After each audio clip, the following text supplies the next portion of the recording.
అవసరమైతే మా ఆడబిడ్డల కోసం ప్రత్యేకమైన చట్టం కూడా తీసుకొచ్చి మీ అందరినీ కాపాడుకునే బాధ్యత తెలుగుదేశం పార్టీ తీసుకుంటాం, మిత్రపక్షాలు తీసుకుంటాం. నేను ఒకే ఒక విషయం మిమ్మల్ని కోరుతున్నా. ఈ రోజు నుంచి మన నియోజకవర్గంలో కూడా బూత్ కమిటీలు వేసుకునేవాళ్ళం. కానీ మొట్టమొదటిసారిగా మహిళల్ని ఇంత పెద్ద ఎత్తున ప్రోత్సహించాం. నా జీవితంలో నేను ఊహించలేదు. మామూలుగా బూత్ కమిటీ మీటింగ్లు అన్ని పెడితే కూడా ఇంతమంది రారు. దానికంటే 3 ఇంతలు ఎక్కువ వచ్చారు. కార్యకర్తలు ఎంతమంది ఉన్నారో వాళ్ళకంటే 3 ఇంతలు ఎక్కువ మీరే వచ్చేశారు. అది మీకు పార్టీ పైన అభిమానం. రెండోది, ఇక్కడి నుంచే ప్రారంభం. మా ఆడబిడ్డలు బ్రహ్మాండంగా రాజకీయాల్లోకి వస్తారు. మా మగవాళ్ళు ఆలోచించుకోవాలి. మీ కుర్చీల కోసం మీరు ఎత్తుక్కునే రోజు తొందరలోనే వస్తుంది. అందరూ ఆడబిడ్డల రోజు అధికారులకు రావాలనుకుంటే. రెండోది, ఆడబిడ్డల్ని బాగా చదివించి ఎక్కువ డబ్బులు సంపాదించే మార్గం ఏంటో చేసి చూపిస్తాను. నేను అందుకే ఆ మీటింగ్లో చెప్పబోతున్నాను. రాబోయే రోజుల్లో మన నియోజకవర్గాన్ని ఒక ఆదర్శంగా తీసుకుని ఇండస్ట్రీస్ కానీ సర్వీస్ సెక్టర్ కానీ పెద్ద ఎత్తున ఏమేం చేయాలో చేసి దేశం గర్వపడే విధంగా కుప్ప అంటే శభాషని నిరూపిస్తానని చెప్పి కూడా నేను మీకు తెలియజేస్తున్నా. దానికి కూడా సారథులు మీరే. ఆ పగ్గాలు కూడా మీ చేతికి ఇస్తా. ప్రతి ఒక్క కుటుంబంలో మీరు ముందుకు రండి. ఆర్థికంగా మీకు ఇస్తా ఉంటాం. వచ్చిన డబ్బులు బాగా సంపాదిస్తే మళ్ళా మీకు ఇస్తే ఆ డబ్బుల్ని మల్టిప్లై చేసి మీరు సంపాదిస్తే ఒకసారి రుచి మరిగితే డబ్బులు సంపాదించడం చాలా సులభం కూడా. నాంది రేపు ఎన్నికలు. కళ్ళబొల్లి మాటలు చెప్తారు, మిమ్మల్ని బెదిరిస్తారు, భయపెడతారు. ఎన్నికల ముందు క్వార్టర్ బాటిల్ ఇస్తారు మీ పిల్లలకి. అవి తాగిన తర్వాత గంజా ఇస్తారు. అది అయిన తర్వాత డ్రగ్స్ ఇస్తారు. అంటే మన బతుకంతా కూడా వీళ్ళు చెప్పే ఏదో పనులు చేసి నేరాలు ఘోరాలు చేసి మన జీవితాలు నాశనం చేసుకుంటాం. అలాంటి దానికి స్కోప్ ఇవ్వద్దని మాత్రం మిమ్మల్ని కోరుతున్నా. మీ పిల్లలను కూడా కట్టడి చేయండి.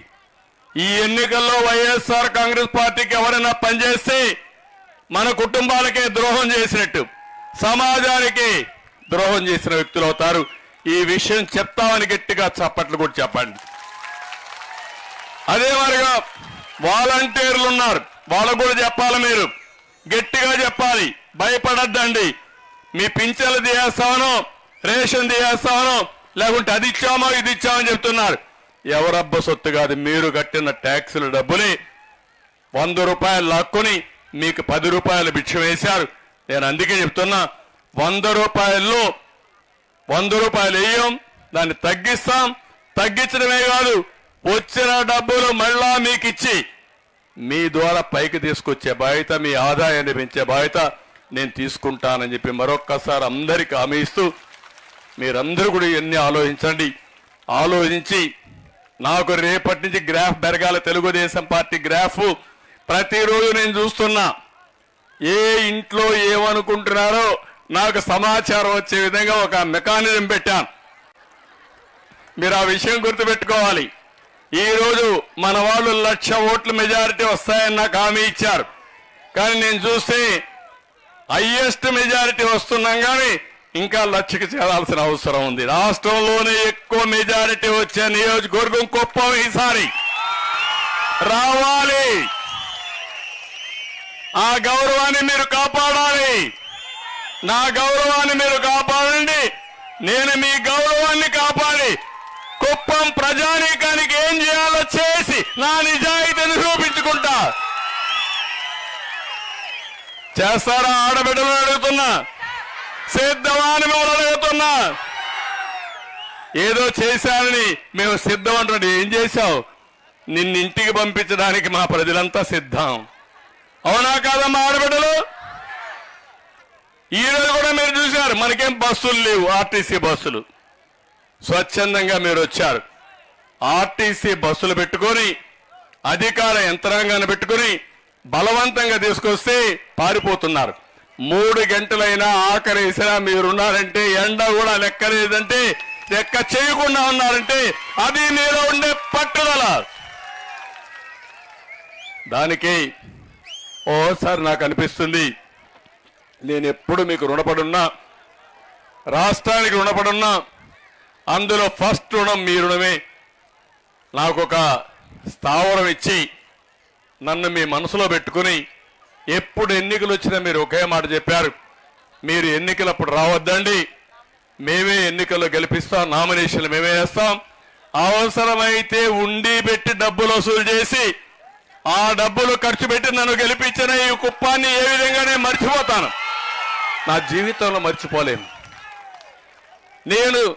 మీరెప్పుడు ఒకటే చెప్పేవాళ్ళు, మీరు ఎన్నికలప్పుడు టైం వేస్ట్ చేయొద్దండి, మీరు రాష్ట్రంలో తిరగండి, మీకోసం మేము తిరుగుతాం, గెలిచిన తర్వాత వచ్చి మాకు న్యాయం చేయండి, అభివృద్ధి చేయండి, సంక్షేమాన్ని ఇమ్మని చెప్పిన ఏకైక ప్రజానీకం మన కుప్పం నియోజకవర్గం అని చెప్పి కూడా నేను మీకు తెలియజేస్తున్నా.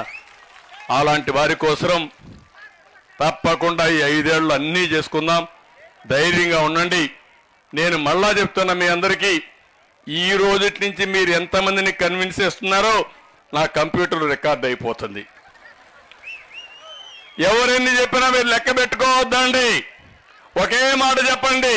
ఎవరన్నా చెప్తే మా చంద్రన్న చెప్పాడు, ఎవరైనా మా జోలుకు వస్తే సైకిల్ స్పీడ్ వేస్తాం, తొక్కుంటా వెళ్ళిపోతాం అని మరొకసారి మీరు చెప్పండి. ఆ తర్వాత ఎవరినో వస్తే ఆ పని చేయండి.